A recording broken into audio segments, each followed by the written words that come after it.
ارشاد صاحب کہتے ہیں، ملتان سے ہیں، کہتے ہیں میرے ابو نے میری بہن کی شادی وٹے سٹے میں کر دی تھی جب وہ نابالغ تھی، اب وہ بالغ ہو گئی اور کہہ رہی ہے کہ میں نے ادھر شادی نہیں کرنی، لڑکے والوں سے ہم نے طلاق دینے کا کہا ہے لیکن وہ طلاق بھی نہیں دے رہا اور لڑکی بالکل راضی نہیں ہے، تو کیا اب ہم عدالت سے خلا لے سکتے ہیں؟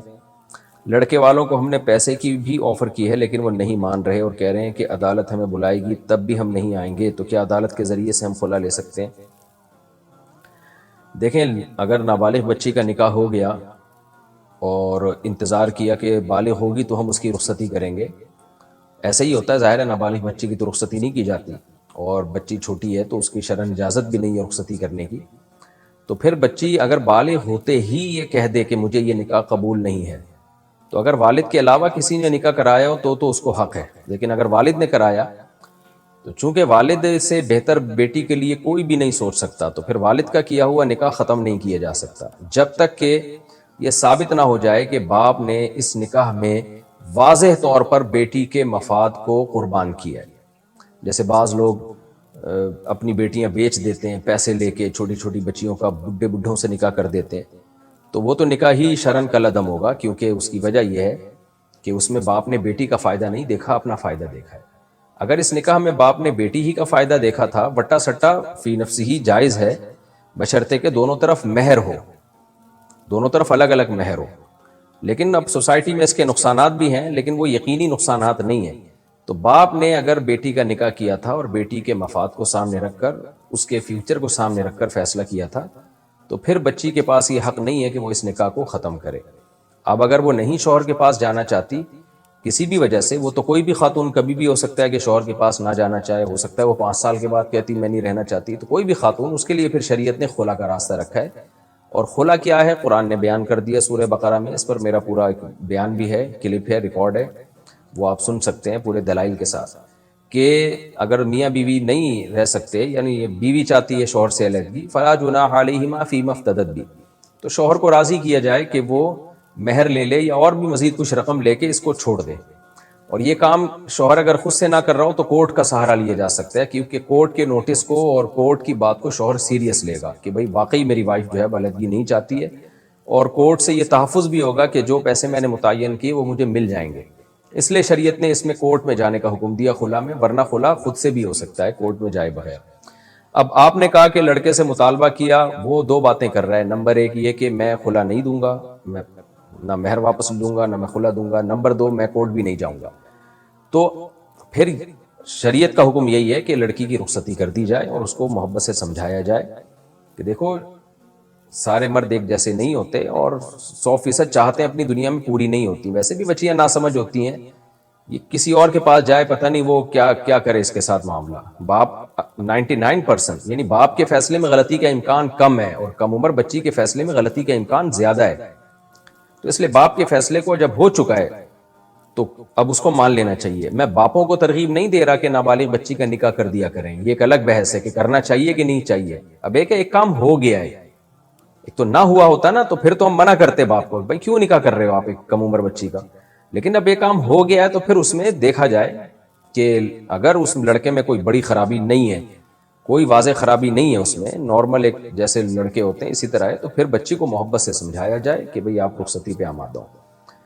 اور اگر اس لڑکے میں کوئی خرابی ہے جس کی وجہ سے بچی کہہ رہی ہے کہ نہیں یہ ٹھیک نہیں ہے، تو پھر اس خرابی کو لکھ کے بھیجا جائے کیا خرابی ہے۔ بعض خرابیاں ایسی ہوتی ہیں کہ جن میں کورٹ اگر خلا دے دے تو وہ خلا کنسیڈر ہوتا ہے، چاہے شوہر اس پہ راضی ہو یا نہ ہو، تو بہتر یہ ہے کہ اس لڑکے کے حالات لکھ کے دارالعلوم کرنگی یا جامعۃ الرشید بھیج دیے جائیں، یا ہمارے پاس یہاں دارالافتاء والارشاد میرے ایڈریس پہ بھیج دیے جائیں، مفتی طارق مسعود، جامع مسجد الفلاحیہ، سیکٹر 10 نارتھ کراچی، اس ایڈریس پہ پوسٹ کر دیں، اور اس میں جو شوہر کے پورے حالات، اس کا فون نمبر، تاکہ ہم اس سے بھی تو پوچھ سکیں نا کہ کراس کویشچن کر کے کہ واقعی جو الزامات تم پہ لگائے جا رہے ہیں تم میں ہیں یا نہیں۔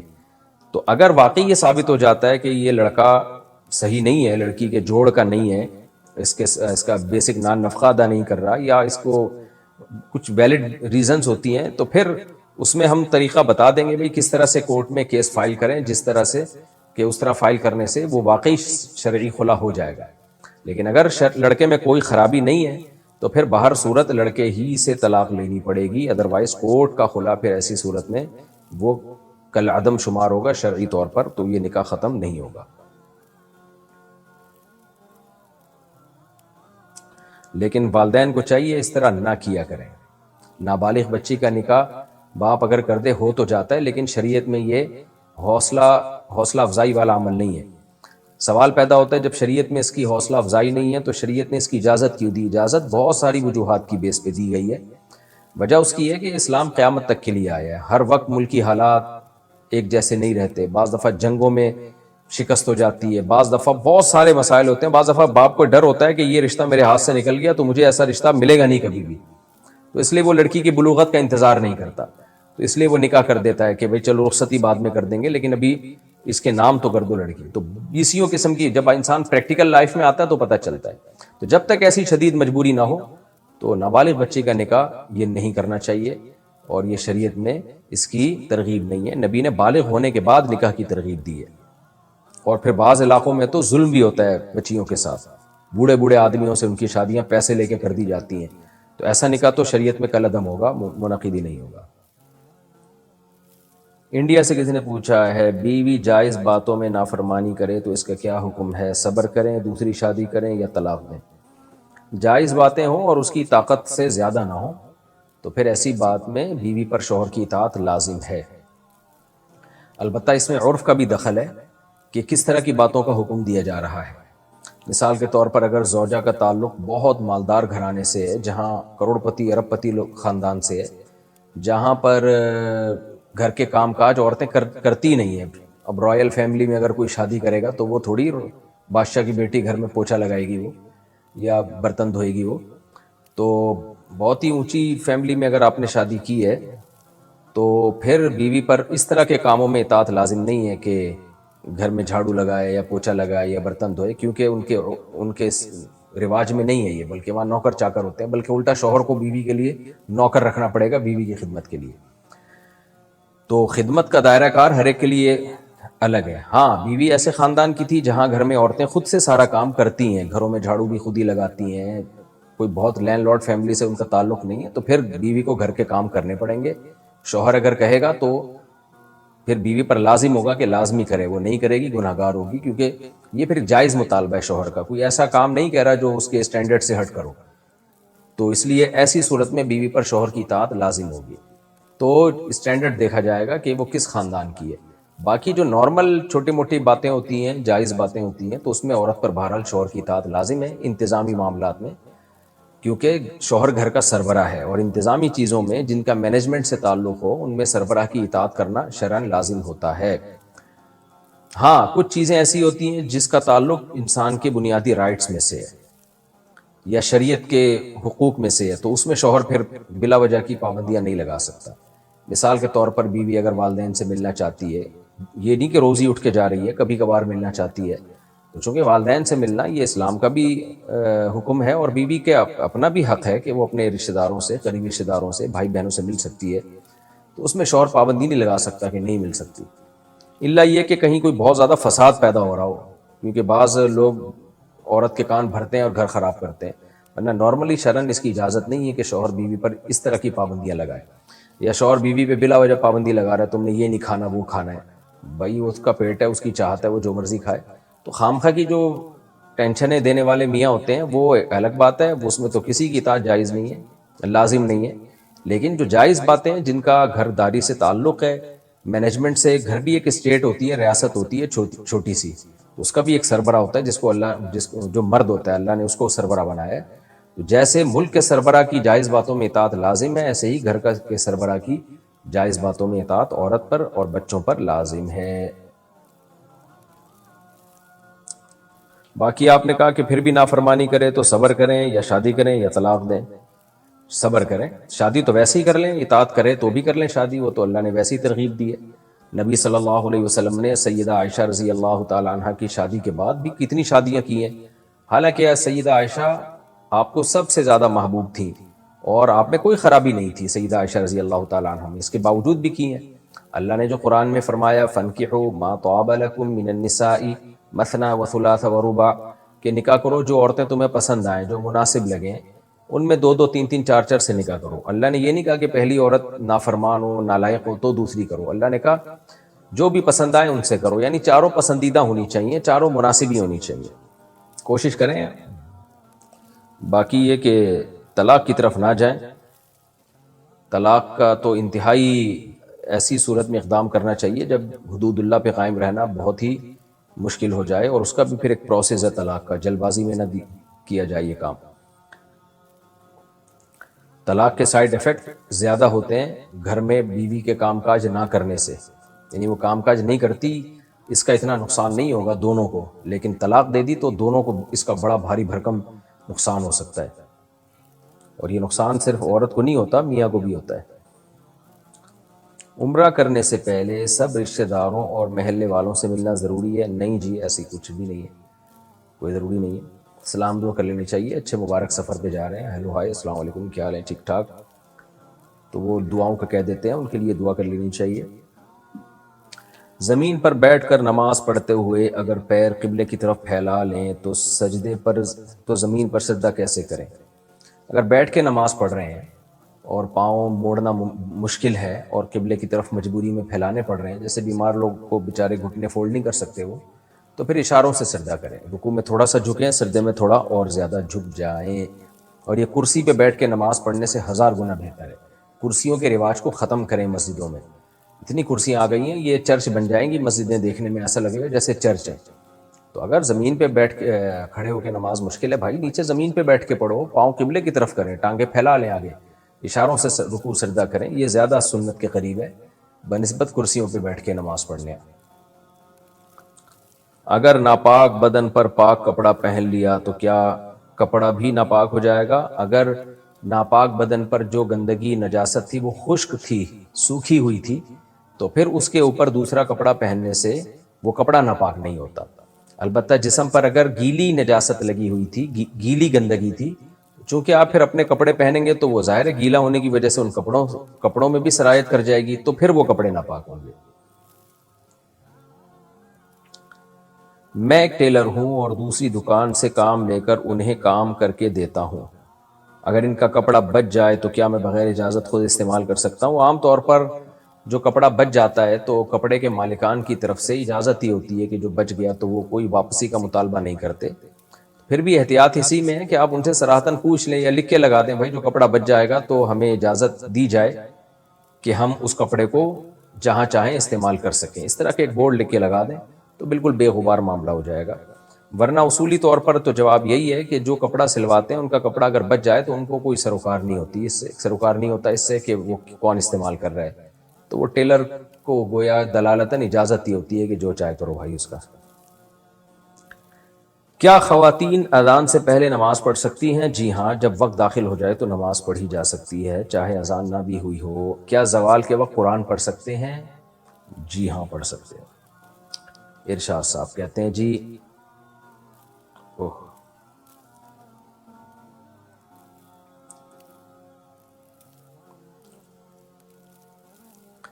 سیرت نبی صلی اللہ علیہ وسلم پڑھنے کے لیے بہتر کتاب کون سی ہے؟ 2 کتابیں اچھی ہیں، ایک الرحیق المختوم ہے، اہل حدیث عالم کی بڑی شاندار کتاب ہے، اور ایک سیرت مصطفیٰ کے نام سے. یہ دونوں کتابیں، یہ دوسری ایک دیوبندی عالم کی ہے مولانا ابو الحسن علی ندوی رحمہ اللہ تعالی، اور دوسری کتاب الرحیق المختوم، اس کو ایوارڈ ملا ہے سعودیہ میں، اردو میں ترجمہ بھی ملتا ہے. یہ دونوں میں سے کوئی بھی پڑھ لیں. یہ ذرا بڑی ہے، لمبی ہے الرحیق المختوم، دوسری کتابیں مختصر ہیں. تو سیرت مصطفیٰ کے نام سے بھی ایک کتاب ہے بہت زبردست. تو غالباً میں نے اسی کتاب کا 2 دفعہ نام لے لیا، سیرت مصطفیٰ. یہ ابو الحسن علی ندوی رحمہ اللہ تعالیٰ کی، یہ بھی اچھی کتاب ہے، آپ پڑھ لیں. 2 کتابیں میں نے آپ کو بتائی ہیں، یہ زیادہ بہتر کتابیں ہیں، باقی کتابیں تو بہت ساری ہیں.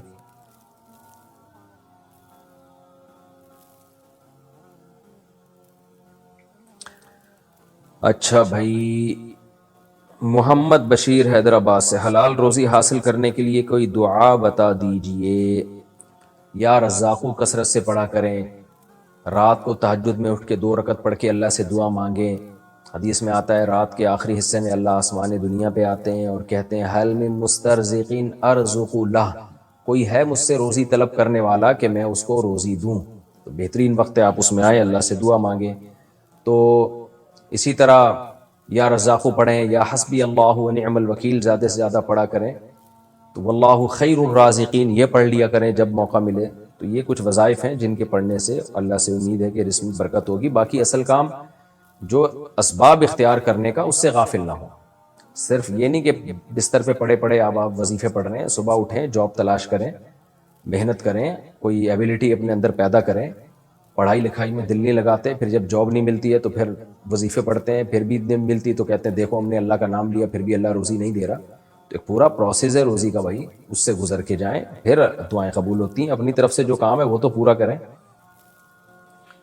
ارباز رسول انڈیا سے، ہماری مسجد میں جو قالین بچھا ہوا ہے ہمیں شک ہے کہ اس کے ڈیزائن میں جانور بنے ہوئے ہیں، تو کیا اس میں نماز پڑھنا جائز ہے؟ شک سے کچھ نہیں ہوتا۔ بہت سے لوگ وہمی ہوتے ہیں، ان کو بادلوں میں نظر آ رہا ہوتا ہے بندر بنا ہوا ہے، اور مسجدوں میں ڈیزائن ایسے ہوتے ہیں جن کو لگ رہا ہوتا ہے بت بنا ہوا ہے، تو یہ ایک شک وکی کو چھوڑ دیں آپ، کچھ بھی نہیں، آپ کی مسجد کے کارپیٹ بالکل ٹھیک ہے، نماز پڑھیں تمیز سے اچھے بچوں کی طرح۔ برکت علی بصیر پور سے، کیا وضو کرتے وقت کلمہ پڑھنا ضروری ہے؟ نہیں جی، وضو کی دعا ہے اللہم اغفر لی اللہم اجعلنی من التوابین واجعلنی من المتطہرین، یہ دعا ہے وضو کے بعد کی۔ راجستھان انڈیا سے، مفتی صاحب میں نماز پڑھاتا ہوں تو بہت ہچکچاہٹ ہوتی ہے اور اس میں سورت بھول جاتا ہوں اور پھر آگے کچھ یاد نہیں آتا، برائے مہربانی کوئی حل بتا دیں۔ آپ کو گھبراہٹ ہوتی ہے اس لیے جب آپ پرانے امام ہو جائیں گے، پکے ہو جائیں گے، تو پھر یہ گھبراہٹ ختم ہو جائے گی۔ نیا نیا امام ہوتا ہے تو پھر اس میں یہ گھبراہٹ ہوتی ہے، اور اگر پرانے ہو کے بھی ہچکچاہٹ ختم نہیں ہوتی پھر یہ آپ کے دل کی کمزوری ہے، پھر ڈاکٹر کو بتائیں، کوئی آپ کو مقوی دے گا، خمیرہ مراویر اور خمیرہ گاؤ زبان اور اس طرح کے، جو حکیم کو بتائیں گے تو یہ خمیرے دے گا آپ کو، مقوی قلب خمیرے دے گا۔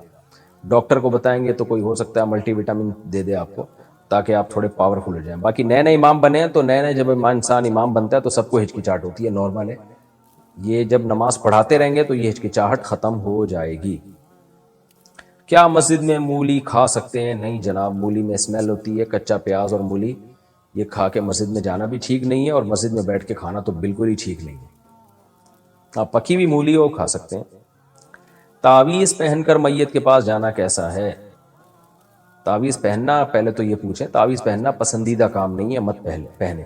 باقی میت کے پاس کسی نے تعویذ پہنا ہو تو جا سکتا ہے، نہ اس کے سے میت کو فائدہ ہوگا، نہ اس کو کوئی نقصان ہوگا، نہ کسی کو نقصان نہ کسی کو فائدہ۔ پرچی ہے گلے میں لٹکی ہوئی ہے۔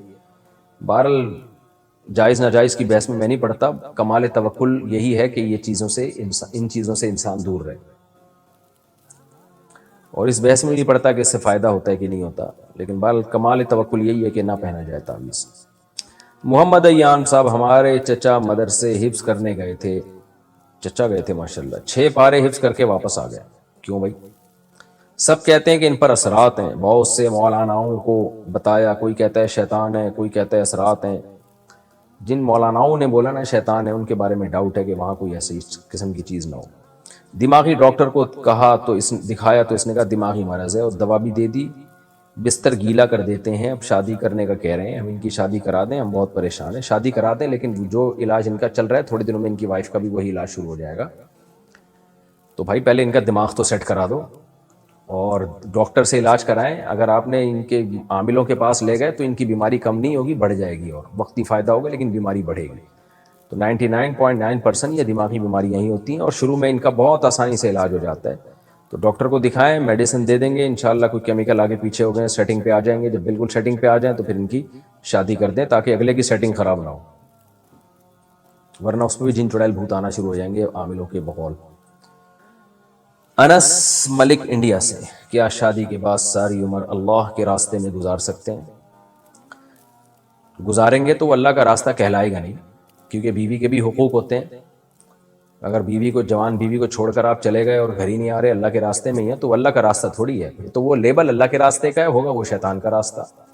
تو اس لیے جب بیوی ہے تو اس کے بھی حقوق ہیں، تبلیغ میں بھی وقت لگائیں، اللہ کے راستے میں بھی وقت لگائیں، بیوی کے بھی حقوق پورے کریں، تو یہ سب چیزیں ساتھ لے کے چلیے۔ سر کے اوپر سے پیسے گھما کر صدقہ دینا جائز ہے یا ویسے بھی دے سکتے ہیں؟ سر کے اوپر سے پیسے گھما کے صدقہ یہ ناجائز ہے، اس کی کوئی شرعی دلیل نہیں ہے جواز کی، اور یہ کبھی بھی ہمیں نہیں ملتا کہ یہ عمل سنت سے ثابت ہو۔ صدقہ دے دیں، بس دل میں نیت کر لیں کہ اللہ یہ صدقہ میں دے رہا ہوں تاکہ بلائیں ٹلیں اور فلاں سے بلا ٹل جائے، تو نیت کرنے میں کوئی حرج نہیں ہے، اللہ تعالیٰ قدرت رکھتا ہے اور دلوں کے حالات کو جانتا ہے۔ اللہ فرماتے ہیں والذین یجتنبون کبائر الاسم، اللہ کہتے ہیں جنت میں جانے کے لیے یہ ضروری ہے کہ یہ وہ لوگ ہیں جو قیمت ہے نا جو ڈائمنڈ والی گھڑی کی، وہ اللہ بتا رہے ہیں یجتنبون کبائر الاسم، کہ یہ کبیرہ گناہوں سے بچتے ہیں۔ کتنا بڑا اللہ نے احسان کر دیا کہ چھوٹی موٹی خطائیں، ویسے ہی اللہ کہتے ہیں چھوٹی موٹی خطائیں میں یا تو دنیا میں سزا دے دوں گا یا اپنی رحمت سے ویسے ہی معاف کر دوں گا، یا نمازوں سے معاف ہو جائیں گی، روزوں سے معاف ہو جائیں گی، تراویح سے معاف ہو جائیں گی، تلاوت سے معاف ہو جائیں گی، لیکن کبیرہ گناہ توبہ کے بغیر معاف نہیں ہوتا۔ تو جنت کی قیمت کیا ہے؟ کبیرہ گناہوں سے بچنا۔ کبیرہ گناہ کون سے ہیں؟ سب سے بڑا گناہ اسلام میں فرض نماز جان کر قضا کر دینا۔ اور یہ جو نیا فتویٰ آج کل نئے اسکالرز کا آ رہا ہے نا کہ ضرورت کے وقت 2 نمازیں آپ اکٹھی پڑھ سکتے ہیں ظہر کے ساتھ عصر، بالکل غلط ہے، الٹے لٹکے ہوئے ہوگے قیامت کے دن۔ ایسی کوئی حدیث نہیں ہے کہ نبی نے ظہر کا وقت داخل ہوتے ہی، سوائے حج پہ، کہ ظہر کا وقت داخل ہوا اور فوراً آپ نے عصر بھی پڑھ لی ہو۔ سفر کے بارے میں تو ائمہ کا اختلاف ہے، اس میں بھی یہ قول زیادہ مضبوط ہے دلیل کے لحاظ سے کہ اس میں جمع صورتاً جمع کیے، ظہر کو عصر کے قریب لے کر گئے، عصر کو مقدم کیا، لیکن وہ پھر بھی اختلافی مسئلہ، اس میں میں انشاءاللہ دلائل سے کلپ ریکارڈ کرواؤں گا۔ لیکن یہ جو آج کل لوگوں نے شروع کر رکھا ہے نا، وہ وہی انجینئر کو سن کے کہ جی ایکچولی یوں ہے تو شاپنگ کے لیے آنا، قضا کرو گے نماز الٹے لٹکے بھی ہوگے۔ اللہ کہے گا میں نے، تو انجینئر کو فوکس کر رہا ہے، ایک حوالہ اس نے دے دیا، تو میں جو قرآن میں الحمد سے لے کے والناس تک 20 دفعہ کہہ چکا ہوں نمازوں کی حفاظت، نمازوں کی حفاظت، نمازوں کی حفاظت، تو یہ کون سی حفاظت ہے کہ ظہر کا وقت داخل ہوتے ہی آپ عصر بھی پڑھ رہے ہو ساتھ میں، مغرب کو آپ عشاء میں لے کے جا رہے ہو، یا مغرب کا وقت داخل ہوتے ہی عشاء بھی پڑھ رہے ہو، یہ حفاظت ہے؟ یہ ضائع کرنا ہے۔ یہ عبداللہ بن مسعود کہتے ہیں جب قرآن کہتے ہیں نا ہر نماز کی حفاظت کرتے ہیں ایمان والے، تو حفاظت کا مطلب کیا ہے؟ ہر نماز اپنے ٹائم پہ پڑھنا۔ سمجھتے ہو کہ نہیں سمجھتے؟ تو یہ کوئی یوزر نہیں ہے کہ آپ کو کسی نے ریفرنس دے دیا اور آپ نے فوراً فتویٰ چینج کر لیا، تو یہ ریفرنس کی آپ ڈیپ میں گئے ہو۔ پرسوں میرے 3 دن پہلے میرے پاس بندہ آ گیا کہ جی نبی نے ظہر عصر اکٹھی پڑھی ہے ظہر کے وقت میں نے کہا کون سی حدیث ہے؟ دکھایا تو عربی میں وہ نہیں، الفاظ نہیں تھے۔ کمبختوں تم تو ترجمے دیکھ دیکھ کے اپنا ایمان ضائع کر رہے ہو۔ میں نے کہا عربی الفاظ دکھاؤ مجھے، عربی میں ایسا کوئی لفظ نہیں تھا، ترجمے میں کیا ہوا تھا کسی نے۔ یہ تو آج کل لوگوں کے نماز کا یہ بیڑا غرق کر دیا ہے۔ تو اللہ میاں قرآن میں ایویں ہی کہہ رہے ہیں کہ حافظوا علی الصلوات والصلاۃ الوسطیٰ، کہ نمازوں کی حفاظت کرو۔ اس کا کیا مطلب ہے؟ 2 نمازیں اکٹھی پڑھو؟ حفاظت کا مطلب ہر نماز اپنے ٹائم پہ پڑھو، آگے پیچھے نہ ہونے دو۔ اور پھر اللہ اسپیشل کہہ رہے ہیں خاص طور پر عصر کی نماز، آپ نے اسی کا بیڑا غرق کر دیا، ظہر کے ساتھ ملا دیا آپ نے۔ تو یہ قرآن کی یہ نصوص، میدان جنگ میں اللہ نماز کو ٹائم سے ٹالنے کی اجازت نہیں دے رہا، میدان جنگ، اور آپ شاپنگوں میں لوگوں کو کیا کہہ رہے ہو؟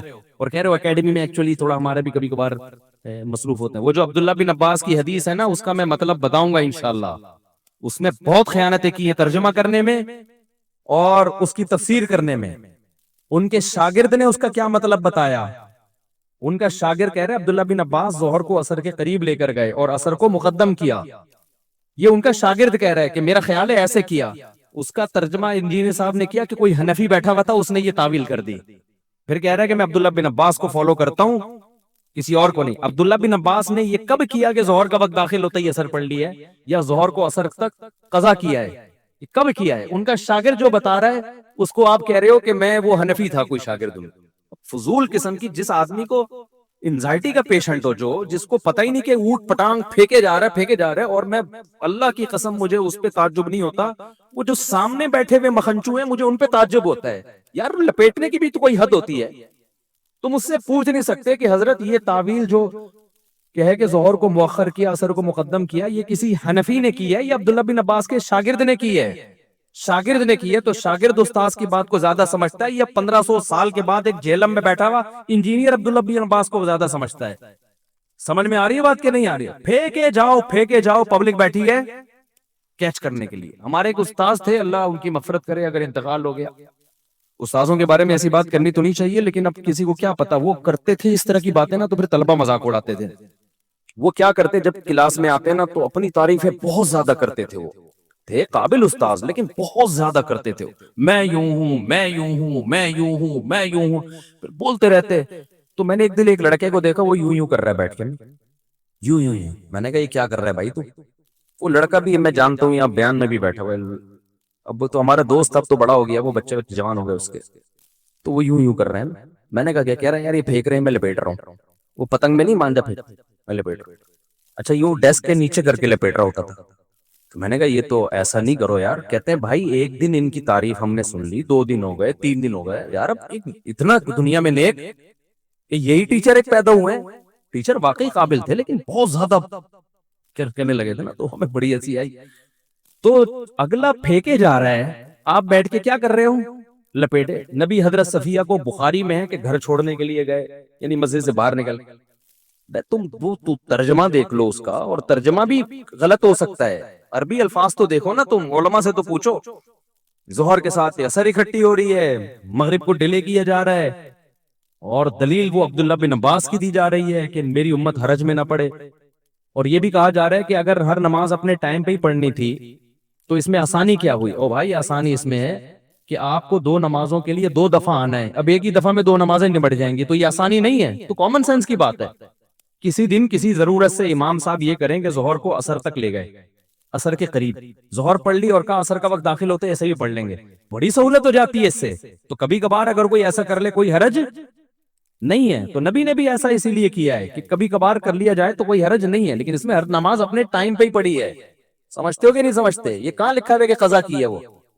تو میں ان سے پورا کلپ ریکارڈ کرواؤں گا، تو ابھی تو صرف یہ بتانا ہے کہ ابھی جب آپ وہاں اکیڈمی میں بیٹھا کریں تو یوں یوں کر کیا کریں، جب وہ بولا کریں ٹھیک ہے، لپیٹنے کے لیے بہترین چیز ہے، صحیح ہے نا؟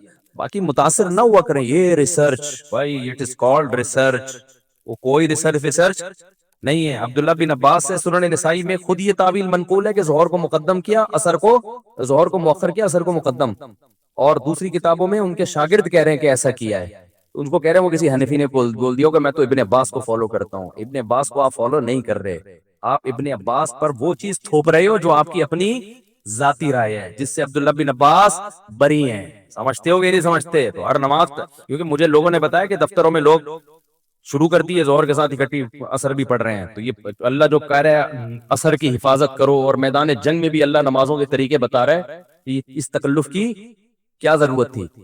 تو یہ نماز اپنے ٹائم پہ پڑھو، ایک ہی چیز رہ گئی ہے۔ تو اس لیے اللہ نے کیا فرمایا؟ والذین یجتنبون کبائر الاثم، تو کبیرہ گناہوں سے بچتے ہیں۔ کبیرہ میں سب سے پہلے نماز کا ضائع کرنا ہے، دوسرا زنا کرنا، قتل کرنا، ماں باپ کو بولو منہ سے جلدی لو، ماں باپ کو ستانا، تکلیفیں پہنچانا، پھر چوری کرنا جس پہ حد جاری ہوتی ہے، اور ہومو سیکسولیٹی یہ بھی کبیرہ گناہ ہے، اور سود کھانا، بینک میں جاب کرنا سودی بینک میں، کیونکہ آپ سود میں تعاون کا ذریعہ بن رہے ہیں۔ علماء کہتے ہیں کبیرہ گناہ وہ گناہ ہے، ہر وہ گناہ جس پہ جہنم کی وعید ہو یا اللہ اس کے رسول کی طرف سے لعنت۔ تو نبی نے سود دینے والے لینے والے پر بھی لعنت، سودی لین دین پہ گواہ بننے والے پر بھی لعنت، سودی لین دین کے کو لکھنے والے پر بھی لعنت کی ہے، تو یہ بھی کبیرہ گناہ میں داخل ہے۔ انشورنس میں جاب کرنا، انشورنس کیونکہ وہ سود اور جوئے کا مجموعہ ہے، وہ بھی کبیرہ گناہ میں داخل ہے۔ عورت کا کبھی کبھار بے پردگی ہو جائے تو صغیرہ، مکمل مسلسل بے پردہ رہنا، مسلسل جیسے کہ عادت ہی ہوتی ہے، تو وہ کس میں داخل ہے؟ منہ سے پھوک، کبیرہ میں داخل ہے۔ کبھی بد نظری ہو گئی غلطی سے، صغیرہ میں داخل ہے۔ بد نظری کی عادت پڑ جانا، بولو کبیرہ میں داخل ہے۔ اینڈ پریکٹس کا بھی ایسا ہی مسئلہ ہے، کبھی کسی سے غلطی سے ہو گیا، بہت زیادہ غلبہ تھا اس کے اوپر، غلط کیا اس نے، توبہ استغفار کرے، لیکن وہ کبیرہ میں نہیں آئے گا۔ لیکن یہ کام جو کرتا ہے ایک دفعہ نہیں ہوتا، اس سے یوز ٹو ہوتا ہے، تو جب آپ یوز ٹو ہو گئے تو یہ کس میں آ گیا؟ صغیرہ گناہ کا جب اصرار ہو نا، کرتے رہو، تو وہ کبیرہ میں داخل ہو جاتا ہے۔ وہ سمجھتے ہو کہ نہیں سمجھتے؟ اسی طرح اور بہت سارے گناہ ہیں۔ رشتہ داری توڑنا، ایک سال ہو گیا بہن سے بات نہیں ہو رہی، ایک سال ہو گیا سگے بھائی سے منہ بنایا ہوا ہے، پھپھو سے منہ بنایا ہوا ہے، خالہ، یہ جو محرم رشتے ہیں یہ ان سے صلہ رحمی فرض ہے، کبھی کبھار ہو جاتی ہے اونچ نیچ، اتنے لمبے عرصے کے لیے قطع تعلق کر لیتے ہیں، تو یہ بھی کس میں داخل ہے؟ رشتہ داری توڑنا اسلام میں چھوٹا گناہ بولو نہیں ہے۔ تو یہ موٹے موٹے گناہ، کبھی کبھار کسی کی ہلکی پھلکی غیبت ہو گئی، صغیرہ میں داخل ہے۔ غیبت کا تعلق اس سے ہے کہ غیبت کر کے اگلے کو ذلیل کتنا کر رہے ہو، تھوڑی سی انسلٹ ہوئی تو صغیرہ، بڑی انسلٹ ہوئی تو کبیرہ، سمجھ رہے ہو؟ اس کی مثال ایسے ہے، ایک آدمی نے کہیں ہلکا سا چھوٹا سا کوئی جرم کر لیا، معمولی سا، آپ نے دیکھ لیا اس کو، آپ نے لوگوں کو بتا دیا، اللہ نے اس پہ پردہ ڈالا ہوا تھا، آپ نے بتا دیا کہ یہ جو ہے نا گھنٹی بجا کے بھاگ رہا تھا، ایک مثال دے رہا ہوں، تو اس سے کوئی زیادہ ذلیل نہیں ہو جائے گا سوسائٹی میں، تو یہ غیبت بھی صغیرہ کہلائے گی۔ لیکن آپ نے اس کو زنا کرتے ہوئے دیکھ لیا یا کوئی اور جرم کرتے ہوئے، اللہ نے اس کے گناہ پہ کیا ڈالا ہے؟ پردہ۔ تو اسلام بھی کہتا ہے کیا ڈالو؟ اس کو سمجھاؤ جا کے، آپ دنیا میں کیوں ذلیل کر رہے ہو؟ آپ نے جا کے فوراً لوگوں کو بتا دیا یہ کر رہا ہے۔ یہ جتنا بڑا جرم زنا ہے نا، اس سے بڑا جرم آپ نے کر لیا، اور اب اپنے ذلیل ہونے کے لیے تیار ہو جاؤ، سمجھ رہے ہو؟ حدیث میں آتا ہے کہ جو کسی کی مصیبت پہ خوش ہوتا ہے نا، اس کا خطرہ ہے کہ اللہ اس کو اس عذاب میں ڈال دے، یہ مصیبت ہی ہے نا، زنا کر لیا اس نے۔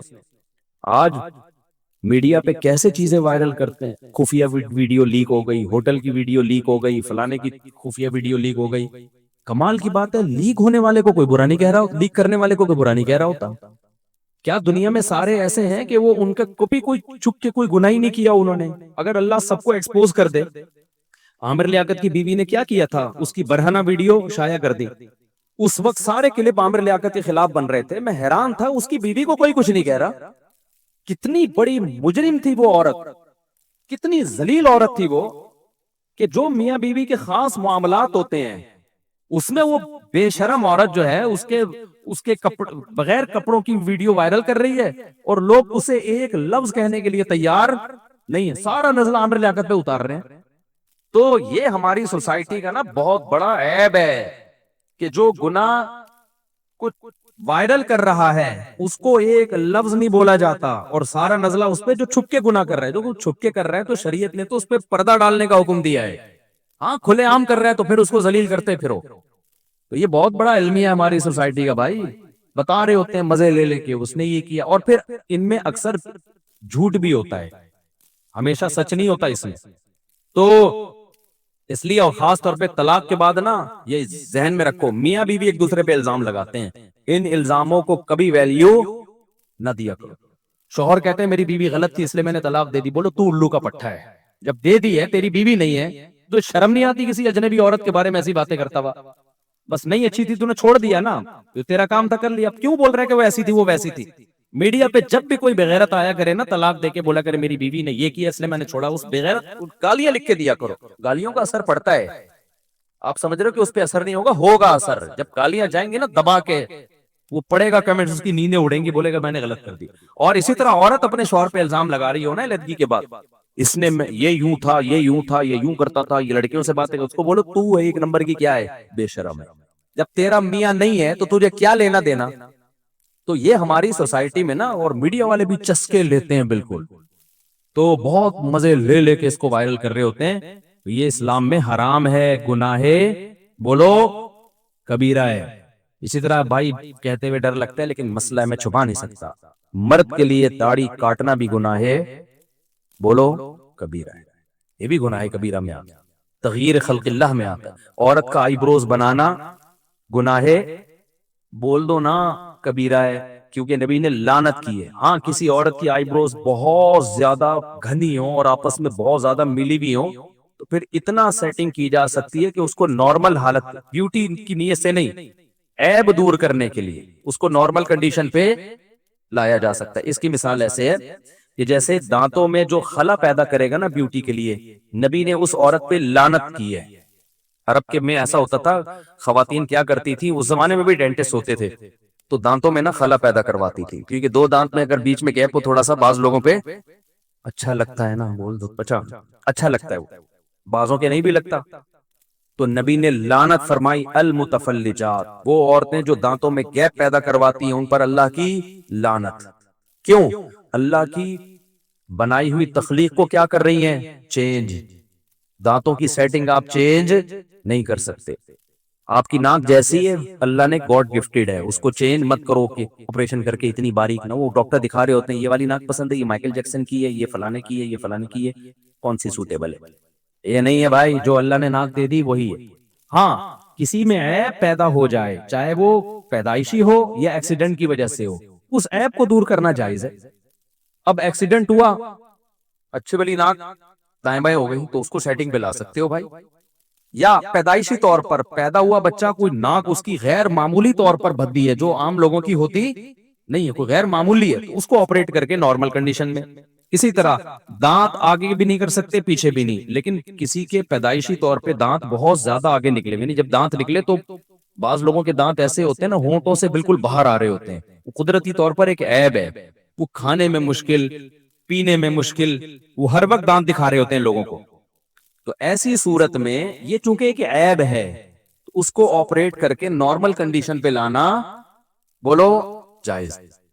تو اسی طرح آئی بروز بنانا عورت کے لیے بیوٹی کے لیے حرام ہے, لیکن اگر کسی کی بہت زیادہ جنگل بنا ہوا ہے اور بالکل ملی ہوئی آپس میں تو ان کو اتنی کنڈیشن میں لانا جو نارمل ہوتی ہیں, نارمل عورتوں کی ہوتی ہیں. لیکن ایسی 100 میں 2-4 ہی ہوتی ہیں ایسی عورتیں جن کی بہت زیادہ بھدی آئی بروز ہوں, ورنہ خواتین اس فتوے کا سہارا لے کے پھر کیا کرتی ہیں, اچھا ہماری بھی بھدی ہیں, آپ کے بھدی ہیں یا نہیں اس میں آپ کی رائے کا اعتبار نہیں ہے. اگر آپ کی ایسی ہے جیسے نارمل خواتین کی ہوتی ہیں تو بس یہ اس کو چھوڑ دیں اپنے حال پہ. ہاں اگر 100 میں کوئی 2-4 خواتین ایسی ہوتی ہیں, جیسے 2-4 ہوتے ہیں جن کی ناک بہت ہی موٹی پیدا ہو گئی, 2-4 ہوتے ہیں جو بےچارے لنگڑے پیدا ہو جاتے ہیں, 2-4 ہوتے ہیں سینکڑوں میں جو کوئی معذور ہوتے ہیں, تو ایسے ہی 2-4 خواتین سینکڑوں ہزاروں میں ایسی ہو سکتی ہے جن کی آئی بروز بہت زیادہ بھدی ہوں, وہ اس کو سیٹنگ پہ لا سکتی ہیں. سمجھتے ہو؟ تو اسی طرح ناخن نہ کاٹنا, نبی نے 10 چیزیں پیغمبروں کی فطرت میں بتائی ہیں, ان میں ناخن کاٹنا. یہ جو فیشن کے لیے چھورے گھونپے ہوئے ہیں نا, اتنے بڑے بڑے چاقو نکلے ہوئے ہوتے ہیں, اچھے بھی نہیں لگتے, یہ وحشت ہوتی ہے اور کتنی تکلیف ہوتی ہے خواتین کو کھانا کھانے میں, اور جو ہے وہ کس قدر مصیبت ہے یار. ایک ہمارے تو تھوڑے سے ناخن بڑھ جائیں ایسی الجھن شروع ہو جاتی ہے. اپنے آپ کو کیوں عذاب میں ڈالا ہوا ہے تم نے بھائی, کاٹو ناخن کو. انگریزوں سے آئی یہ چیزیں, تو یہ سب چیزیں تغییر خلق اللہ میں داخل ہیں, تو یہ سب کبائر میں داخل ہیں, تو ان سب سے بچنا ہے, جنت حاصل کرنا ہے. آگے اللہ فرماتے ہیں وَإِذَا مَا غَضِبُوا هُمْ يَغْفِرُونَ. جنت کی قیمت میں یہ بھی ہے غصے پہ کنٹرول. جو جنتی ہے نا وہ اگر جنت میں جانا چاہتے ہیں تو اللہ کہتے ہیں جنت کی قیمت کیا ہے, غصہ آئے تو کنٹرول کرنا ہے کہ کس پہ جاری کرنا ہے اور کس پہ جاری نہیں کرنا. بعض لوگ کہتے ہیں ہمارے اندر کنٹرول ہی نہیں, یا آپ کے اندر کنٹرول نہیں ہے اتنا جتنا جب طاقتور کے سامنے آپ جب غصہ آتا ہے تو کنٹرول ہوتا ہے کہ نہیں ہوتا. میں نے دیکھا ہے جو کہتے ہیں نا, ہمارے دو جاننے والے تھے تو ان کو بہت غصہ آتا تھا, بہت زیادہ, باپ کے سامنے چیختے, ماں کے سامنے چیختے, بیوی کے سامنے چیختے, دنیا میں ہر ایک کے سامنے, ہمارے سامنے بھی چیختے. جب غصہ آتا نا وہ ایک دم شٹنگ آؤٹ. اب کسی کو پتہ نہیں چلے گا کس کی بات بہت پرانے کے, تم ہوٹل میں گئے تو کھانا تھوڑا سا اونچ نیچ تھا, وہ ویٹر کے سامنے چیخنا شروع کر دیا, ہوٹل کے اونر کے سامنے چیخنا, اور تو نے یہ کیا بنایا ہے. میں نے سمجھایا, میں نے کہا بھائی اتنا بھی برا نہیں بنایا. خیر ان کی جاب لگ گئی کسی کمپنی میں, ملٹی نیشنل کمپنی میں نا, اچھی پوسٹ پہ چلے گا, ٹھیک ٹھاک تنخواہ, وہاں دن مینیجر تھے وہ, تو غصہ آیا امپلائی پہ چیخ لیے. اب جیسے اب خود اپنا قصہ مجھے سنا رہے ہیں, کیسے جیسے میں چیخا نا تو کمپنی کا جو مالکان تھے ان میں سے کوئی ہوگا جس کے شیئر زیادہ ہوں گے, وہ آیا اور کہنے لگا کہ سر بات یہ ہے کہ یہاں جو ہے نا پن سائلنٹ, پن ڈراپ سائلنٹ, ہمیں ایسی خاموشی چاہیے, یہ پہلی اور آخری دفعہ آپ چیخیں, یہ کمپنی ہے, یہاں کا ایک وقار ہے, آپ کو ملازم کو کچھ کہنا ہے تمیز سے, چیخنے چلانے کی یہاں انہی کی پوری بات, یہاں چیخنے کی اجازت نہیں, پن ڈراپ سائلنٹ, ورنہ آپ کو ہم فوری طور پر کمپنی سے چلتا کر دیں. وہ دن اور اس کے بعد کئی سال گزر گئے, وہ کہتے تھے میں کبھی بھی چیخا نہیں. ظاہر لاکھوں روپے کی تنخواہ دی جا رہی تھی, تو مجھے اس سے بڑی عبرت ہوئی. میں نے کہا دیکھو, اللہ میاں کہتے ہیں باپ کے سامنے مت چیخو, ہم کہتے ہیں اللہ نے بڑا مشکل حکم دے دیا. اللہ میاں کہتے ہیں ماں کے سامنے مت چیخو, ہم کہتے ہیں بڑا مشکل ہے, لیکن سب چیخ رہے ہوتے ہیں. فوج میں نہیں دیکھا ہوگا کوئی فوجی اپنے آفیسر کے سامنے چیخا ہو, پولیس میں نہیں دیکھا ہوگا کوئی پولیس والا اپنے آفیسر کے سامنے, اور اگر چیختا ہے تو پھر سزا بھی ملتی ہے ٹائٹ والی, اس کو ایسے معاف نہیں کر دیا جاتا کہ ایکچولی تم جو بلڈ پریشر کے مریض ہو تو کوئی بات نہیں, پہلے بی پی لو کرو پھر آنا ہمارے پاس. تو اس لیے میرے بھائی اللہ میاں نے کہہ دیا جنت کی قیمت چاہیے تو غصے پہ کنٹرول بولو کرنا پڑے گا، اور پھر بھی اگر ہو جائے تو توبہ استغفار کرو، مایوس نہ ہو۔ تو نبی نے فرمایا جس کو غصہ آیا اور وہ غصہ جاری کرنے پر قادر بھی تھا، سامنے والا کمزور ہے، یہ مار سکتا ہے اس کو، اللہ کی رضا کے لیے غصہ پی گیا، فرمایا اللہ قیامت کے دن اس کو تمام مخلوق کے سامنے بلائیں گے اور یزوجہ من الحور العین ما یشاء، اسے کہیں گے یہ جتنی حوریں کھڑی ہیں نا ان میں جو تجھے پسند ہو اس سے نکاح کر لے۔ سمجھتا ہے کہ نہیں سمجھتا؟ یہ حور کا مہر ہے۔ اب سوال پیدا ہوتا ہے غصے میں اور حور سے شادی میں مناسبت کیا ہے یار؟ بے بھائی غصے پہ کنٹرول، کمزور پہ غصہ آیا دل چاہ رہا ہے چپیٹ لگا دوں، کمزور کھا سمجھ کے ترس کھا کے اس کو چھوڑ دیا کہ اللہ کے لیے کیا کر دو، معاف کر دو۔ باپ پہ غصہ آیا برداشت کر لیا، کس کے لیے یار؟ باپ کے تو اللہ نہ بھی ہونا ویسے ہی برداشت کرنا چاہیے یار، کتنے احسانات ہیں اس کے، چپ کر کے سنتے رہا کرو ابا کی۔ اللہ کا حکم نہ بھی ہوتا تو باپ خود بھی تو اس کی کوئی ویلیو ہے کہ نہیں ہے؟ ماں کی کیسی بڑی نعمت ہے یار، کتنا پالا ہے اس نے، تم کیا 2 منٹ واش روم میں ماں جاتی ہے نا تو بچہ چیختا ہے، جس سے اتنا گہرا لنک رہا ہو بھائی اس کو تو جوتا لا کے پکڑا دیا کرو اور کہا کرو جتنا دل چاہے نا تو میرے سر پہ مار، ساری دنیا کے سامنے چیخ سکتا ہوں لیکن تیرے مجھ پر اتنے احسانات ہیں، تیرے سامنے میں آواز نہیں اٹھاؤں گا۔ ہم نے عزت دار لوگوں کو دیکھا ہے مائیں مارتی ہیں مار کھاتے ہیں، چھانٹے پڑتے ہیں خوش ہوتے ہیں۔ آج بہت فرعون بن گئی ہے جو نوجوان نسل ہے نا، بہت فرعون بن گئی ہے۔ تم لڑو جاؤ اپنے سے، اپنے باہر کسی آدمی سے جا کے لڑو۔ تو نبی صلی اللہ علیہ وسلم نے فرمایا جس نے غصے پہ کنٹرول کیا تو کیا ہوگا، یزوجہ من الحور العین۔ تو میں یہ بتا رہا تھا کہ اس میں مناسبت کیا ہے، حور میں اور غصے پہ کنٹرول کرنے میں مناسبت کیا ہے؟ مناسبت یہ ہے کہ مرد کے لیے نا سب سے اٹریکٹیو چیز کیا ہے؟ عورت ہے نا۔ کتنے نیک لوگ ہیں عورت دیکھ کے پگھل جاتے ہیں، ابھی کوئی حور آ جائے یہاں پہ گھوم کے چکر لگا کے چلی جائے نا، سب میرا بیان چھوڑ کے اس کا موبائل نمبر مانگ رہے ہوں گے اس سے۔ یہ 4 شادیاں اسی لیے تو ہیں کہ تاکہ تم جو ہے نا برائی کی طرف نہ جاؤ۔ بڑے بڑے لوگ پھسل جاتے ہیں عورت کے اس میں، عورت کی لالچ میں نا بہت برباد ہوتے ہیں۔ تو مرد کے لیے سب سے اٹریکٹیو چیز کیا ہے؟ عورت۔ اور سب سے کڑوی چیز کیا ہے؟ غصے کو پینا۔ سمجھ رہے ہو؟ غصہ پینا آسان کام جب آ رہا ہوتا ہے نا آدمی کہتا ہے بس میں جاری کروں غصہ، اس غصے کو پینا ایسے جیسے کریلے کا جوس پی رہے ہو آپ۔ تو اللہ کہتے ہیں جتنا کڑوا گھونٹ تو نے پیا ہے نا تو تجھے اتنا ہی وہ چیز دوں گا جس کو تو اپنے لیے سب سے زیادہ میٹھا سمجھتا ہے۔ اب سیکولر لبرل لوگ تو مذاق اڑاتے ہیں، دیکھو یہ حوروں کے لالچ دے کے قرآن یہ کرتا ہے، قرآن وہ کرتا ہے، حالانکہ سب سے زیادہ ٹھرکی کون ہوتے ہیں دنیا میں؟ یہ سیکولر لوگ ہوتے ہیں۔ مذہبی آدمی تو آخرت کی لالچ میں دنیا میں اپنی خواہشات کو کنٹرول کر لیتا ہے، لیکن ان کے کنٹرولنگ بالکل ان کے قابو میں نہیں ہے۔ ان کو نائٹ کلب میں ہر دوسرے دن کوئی نئی عورت چاہیے۔ ان کو اللہ جنت کے فضائل بھی سناتا ہے نا تو بھی یہ اتنے ٹھرکی ہوتے ہیں، اتنے شہوت پرست ہوتے ہیں کہ نہ یہ اللہ کو مانتے ہیں نہ اللہ کے رسول کو۔ کیوں انکار کرتے ہیں؟ تاکہ ان کی یہ ٹھرک پوری ہوا کرے۔ تو ٹھرکی وہ نہیں ہے جو حور کو چاہتا ہے، ٹھرکی وہ ہے جو حوروں سے بھی محروم ہو جاتا ہے اپنی ٹھرک کے چکر میں۔ اس کی مثال ایسے، آپ کو بھوک لگ رہی ہے، آپ کے سامنے مسور کی دال آ گئی، آپ کی ماں کہہ رہی ہے بیٹا 15 منٹ ٹھہر جا قورمہ تیار ہو رہا ہے۔ 15 منٹ ٹھہر جا، کیا تیار ہو رہا ہے؟ قورمہ۔ آپ سے 15 منٹ صبر نہیں ہوا، آپ نے مسور کی دال کھا لی، اور جو بچہ 15 منٹ ٹھہرا ہوا تھا آپ اس کو کہہ رہے ٹھرکی، دیکھ قورمے کی لالچ میں آیا ہے ٹھرکی۔ ماں کہے گی ٹھرکی وہ نہیں ہے، ٹھرکی کون ہے؟ تو ہے، 15 منٹ صبر نہیں ہوا تجھ سے، قورمہ چھوڑ دیا اس کے چکر میں، دال کھا لی، دال سے صبر نہیں ہوا، تو ٹھرکی تو ہے، وہ تو صبر والا ہے، اس کو صبر کا بدلہ مل رہا ہے کہ دال چھوڑی ہے 15 منٹ صبر کیا، اب کیا مل رہا ہے اس کو؟ قورمہ مل رہا ہے۔ تو ٹھرکی وہ نہیں ہے جو حوروں کی لالچ میں زنا چھوڑ دیتے ہیں، ٹھرکی وہ ہے جو حوروں کی لالچ پہ بھی متاثر نہیں ہوتے، کہتے ہیں نہیں ہمیں عورت چاہیے، حلال و حرام اس کی پرواہ نہیں، ہمیں شراب چاہیے، کباب چاہیے۔ تو سیکولر لوگ ٹھرکی ہوتے ہیں، مذہبی لوگ ٹھرکی نہیں ہوتے، جو مذہب کو فالو کر رہے ہیں ان کی بات کر رہا ہوں۔ سمجھتے ہو کہ نہیں سمجھتے؟ تو بھائی ہم تو اللہ کی نعمتوں کا سن کے بہت خوش ہوتے ہیں، کیونکہ ہمیں تو آخرت میں حوریں چاہیے، جس کو نہیں چاہیے وہ نہ کرے بھائی، تمہیں نہیں ملیں گی، ہم تو چاہیے، جب مل رہی ہوں گی نا پھر یہ سیکولر لوگ سب سے زیادہ کیا ہوں گے؟ یہ سب سے زیادہ ٹینشن میں ہی ہوں گے. تو ہم تو جب اللہ شراب کی نعمت بیان کرتا ہے جنت میں ملے گی، ہم اس پہ بھی کیا ہوتے ہیں؟ خوش. جب اللہ دودھ کی نہروں کا تذکرہ کرتا ہے ہم اس پہ بھی کیا ہوتے ہیں؟ خوش، کیونکہ ہمیں تو تازہ دودھ پسند ہے. اللہ کہتے ہیں انگور انار کے باغات ہوں گے، ہم اس پہ بھی کیا ہوتے ہیں؟ خوش، کیونکہ ہم فنٹر بننے کی کوشش نہیں کرتے. اللہ ہمیں تو انار بھی اچھے لگتے ہیں، ہمیں تو انگور بھی اچھے لگتے ہیں. ساری نعمتیں جب اللہ بیان کرتا ہے بھائی ہم تو محتاج ہیں، ہم تو فنٹر گیری میں نہیں آتے. تو بالکل اس کی مثال ایسے ہے، ہمارے حضرت ایک دعوت پہ گئے، بس بیان جلدی سے میں 2-4 منٹ میں ختم کرتا ہوں.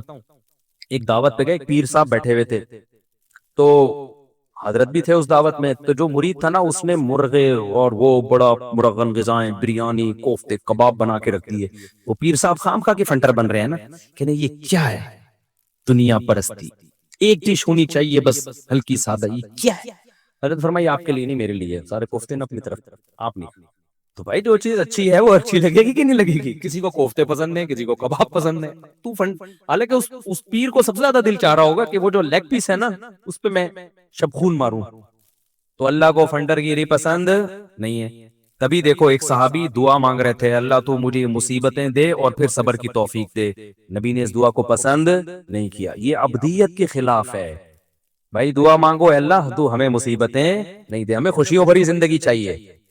اور دیکھو پیغمبر کی سیرت کیسی بے داغ ہے یار، کیسی تواضع. حدیث میں آتا ہے جب روزہ افطار کا ٹائم ہوتا نا، اللہ نے کہا نا الی اللیل، رات تک روزہ مکمل کرو، یعنی غروب آفتاب تک. تو ہمارے نبی میں تو بہت صبر تھا، کئی وقت بھوکا رہتے تھے، فاقوں سے رہتے تھے، بہت برداشت تھی. افطار میں جلدی کرتے تھے. اس میں کیا حکمت ہے؟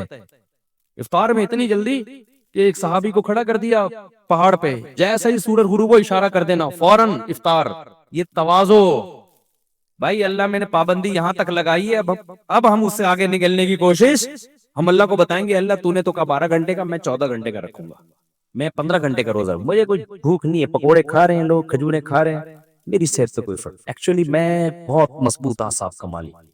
کیوں فنٹر گیری کر رہے ہو؟ اللہ کو عاجزی دکھاؤ. اے اللہ تو نے جب کہا رک جاؤ ہم رک گئے، اور تو نے اب یہ تھوڑی کہا کہ کھاؤ، تو نے بس پابندی اٹھا لی ہے نا، تب ہم تو کھائیں گے کیونکہ تیری پابندی کی وجہ سے رکے ہوئے تھے. اب تو نے جب پابندی اٹھا لی ہے تو ہم تو بھائی غلام ہیں، عبد ہیں، محتاج ہیں، ہمیں تو کھانا پینا چاہیے. ہم فوراً دسترخوان کی طرف جائیں گے کیونکہ اب رکنا یہ فنٹر گیری ہے. ٹھیک ہے نا؟ یہ کیا ہے؟ تبھی دیکھو بقرعید میں نبی صلی اللہ علیہ وسلم صبح عید سے پہلے کچھ نہیں کھاتے تھے بلکہ قربانی کا گوشت کھاتے تھے. وہاں تواضع ہے قربانی کا گوشت کھانا، کیونکہ اللہ نے ضیافت کی ہے تو بھائی ہم اللہ کی ضیافت کھائیں گے. ہم نہ کھجور کھائیں گے نہ کچھ اور کھائیں گے. اللہ جب ہمیں بکرے کاٹ کاٹ کے کھلا رہا ہے، تواضع کا تقاضا یہ ہے کہ تھوڑا صبر کرو، بکرا آنے والا ہے. اللہ کی جو ہمارے لیے جانور حلال کیا نا، جو ضیافت کی ہے، روزہ رکھنے پر اللہ نے بقرعید میں پابندی اس لیے تو لگائی ہے.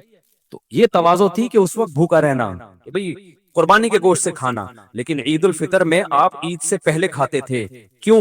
یہ بتانے کے لیے کہ رمضان ختم ہو گیا.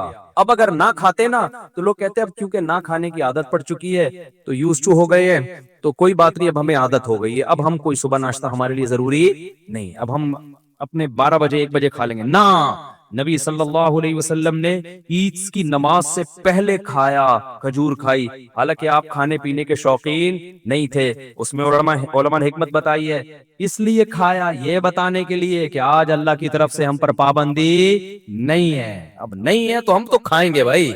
جس نے صوفی بننا ہے، زیادہ فنٹر بننا ہے، وہ نہ کھائے. سمجھتے ہو کہ نہیں سمجھتے؟ تو افطار میں جلدی کا بھی یہی مطلب ہے. تو کہاں سے کہاں بات چلی گئی؟ یہ کس بات پہ میں نے اتنی واقعہ سنا ہے یار؟ ایک تو یہ موضوع سے میں ہٹ جاتا ہوں نا. ابے ایک بات کیا چل رہی تھی؟ ہاں تو حوروں کا میں کہہ رہا تھا. تو بھائی جب اللہ تعالی ہمیں، اچھا اسی میں یہ بھی ہے، بعض لوگ عید کا چاند نظر آتا ہے تو رو رہے ہوتے ہیں رمضان چلا گیا، ہاں یہ کیا ہو گیا.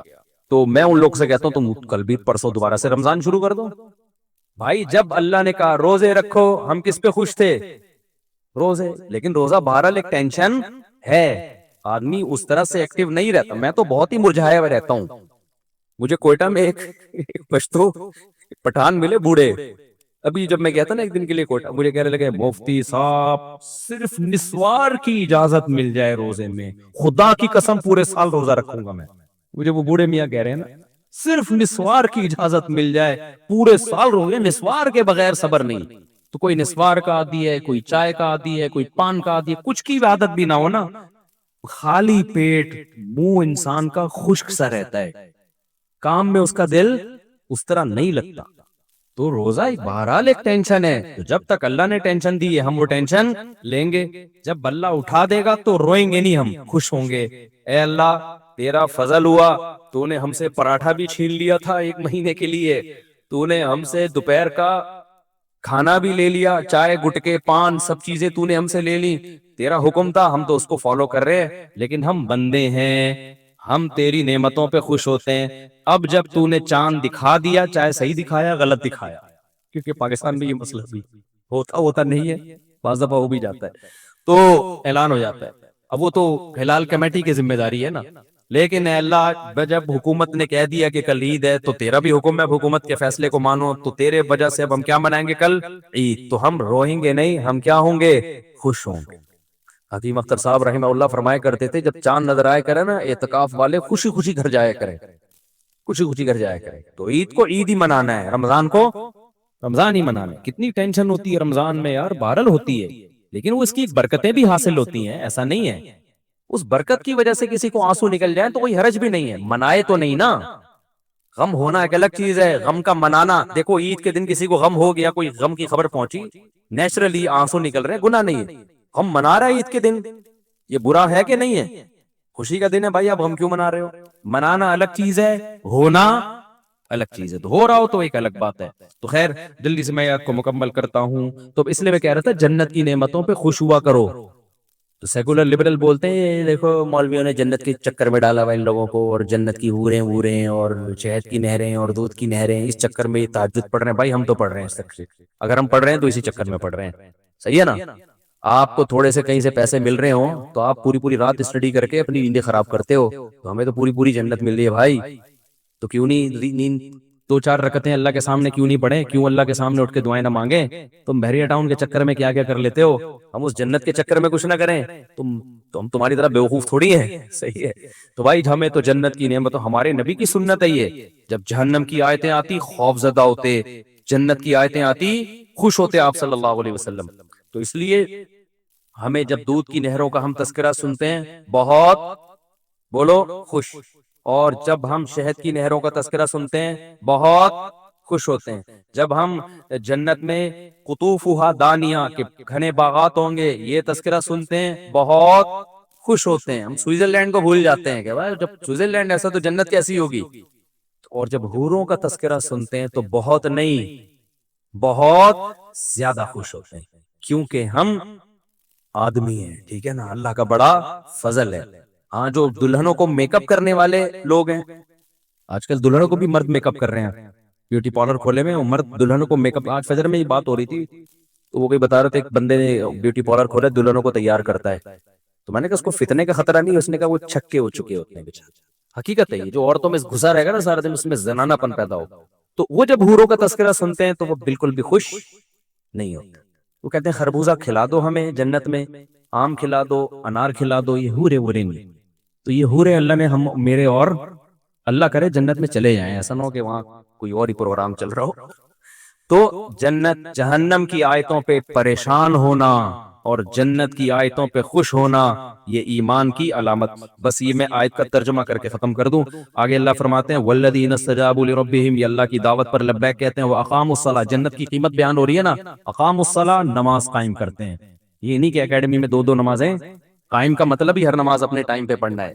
اور وَأَمْرُهُمْ شُورَىٰ بَيْنَهُمْ، اور ان کے اہم معاملات مشورے سے طے ہوتے ہیں، فنٹر نہیں ہوتے، اس میں ہر آدمی یہی سمجھتا کہ مجھے ایکچولی کسی سے مشورہ لینے کی ضرورت نہیں ہے، میری مینٹل لیول بہت اوپر ہے، جو اپنے آپ کو سمجھتا ہے میں بہت بڑا کوئی شخصیت ہوں، بہت ہی ذہین ہوں، مشورہ وہی نہیں لے گا نا بھائی، مشورہ وہ نہیں لیتا جو سمجھتا ہے مجھے جو اللہ نے دماغ دیا ہے پلانٹ ارتھ پہ وہ کسی کو دماغ نہیں دیا ہے، لیکن جو ان میں تواضع ہوتی ہے وہ کہتے ہیں بھائی ہو سکتا ہے یہ کوئی ایسی بات کر لے جو میرے ذہن میں نہ آئی ہو، اس لیے اللہ کہتے ہیں کیونکہ اللہ مسلمانوں کو دنیا میں بھی کامیاب دیکھنا چاہتے ہیں، اس لیے اللہ نے کہا کہ امرہم شورا بینہم، ان کے اہم معاملات کیسے طے ہوتے ہیں، مشوروں سے، اور وَمِمَّا رَزَقْنَاهُمْ يُنْفِقُونَ، اور کنجوس نہیں ہوتے، جو رزق ہم نے ان کو دیا ہے اس میں سے غربا، مساکین، مدارس، اس پہ خرچ کرتے رہتے ہیں، کرتے نہیں ہے، کرتے رہتے ہیں، کنجوس نہیں ہے، صدقات و خیرات کرتے ہیں۔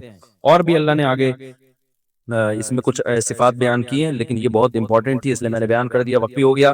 اللہ تعالیٰ سے دعا ہے کہ جنتیوں کی یہ تمام علامتیں اللہ ہم میں پیدا کر دے، اور ہمیں اللہ جہنم کی آگ سے بچائے، اور ہمیں جنت الفردوس کا وارث بنائے۔ اتنا مزہ ہوگا جنت کے باغوں میں گھومیں، اور او بھائی بس چھوڑو یار، ایک حور ادھر، ایک حور ادھر، سبحان اللہ۔ آپ بولو گے یار اگر پرانی والی بھی آئے گی تو پھر حوروں کا کیا فائدہ؟